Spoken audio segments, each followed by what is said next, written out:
I'm out painting in the field today. It's just an absolutely beautiful day, so I thought this would be a good opportunity to talk about this. Oftentimes, the reference photos we work from when we shoot, there's so much light that the shadows become black. If you look at this one right here, look how dark that is. Over here, this one here is beginning to open up because it's larger and you can see elements within the shadow. So I took the liberty of throwing some rocks and sticks and whatnot in there. And if you look, those elements facing upward are very cool and slightly lighter in value. If you squint your eyes, if I back out of this, if you squint your eyes, they're nearly the same value.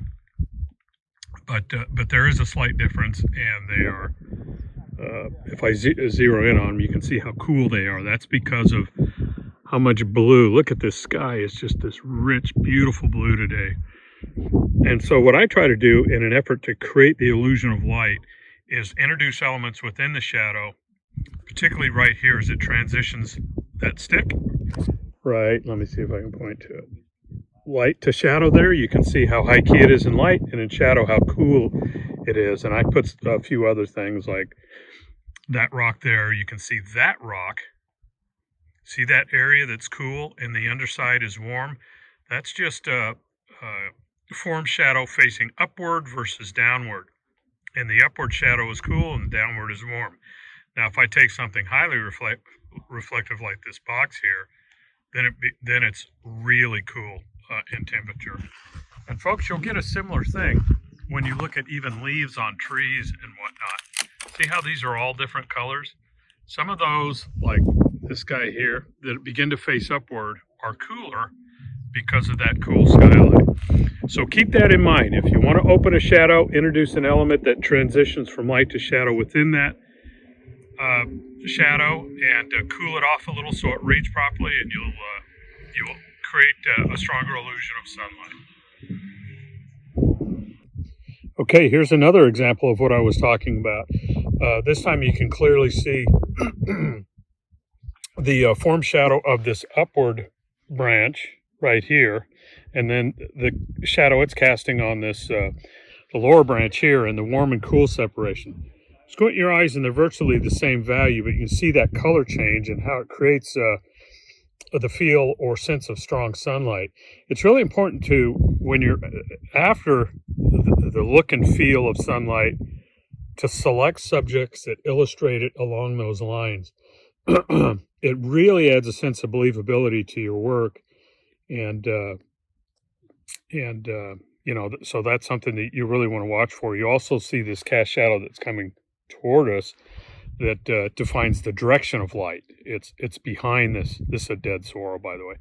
It's behind that. So you have that feel of really good reflected light, strong highlights like you see there, dark shadows like you see there, the warm and cool that suggests form and cast shadow. And so look for those things, and when you don't see them in your photographic reference, introduce them based on your understanding, okay?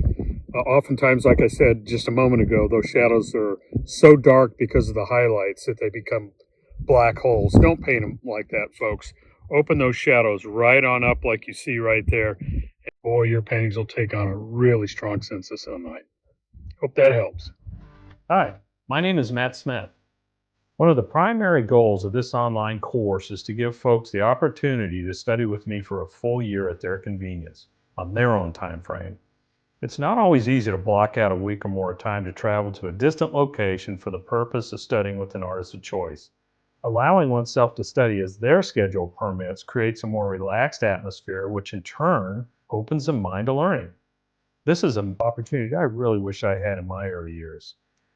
The course begins with an introductory module covering the basic consideration of tools, equipment, studio arrangement, lighting, the importance of indoor versus outdoor time, photography as a tool, and much more. This first module will set the tone for the remaining modules, which will dive more deeply into the basics of drawing, value, design, and color. In the remaining 4 modules, I'll discuss why these basics are important, how to identify them, and in return, how to use them not only to analyze your chosen subject, but how to use them to create a blueprint for building your painting. It is so important to train your mind to see and think as an artist rather than someone who just documents what's in front of them. The way to do this is by understanding these fundamentals and applying them to the subject at hand. In other words, see by way of the basics, line, shape, value, etc., rather than all the physical components that make up the finished scene, like twigs, pebbles, and leaves. I'll then reinforce these concepts with both unedited visuals, photographs, and finished paintings that support the idea at hand. I'll then complete a demo of a subject that represents the particular fundamental addressed in each module. I'll also include a variety of photographic images for student use. Participants will also have access to me throughout the year by way of a private Facebook group. You'll be able to contact me with questions related to areas of difficulty or whatever you may be working on and want to discuss. This one-on-one time is where we can really fine-tune areas of interest for you. Thank you, and I really hope you can join me.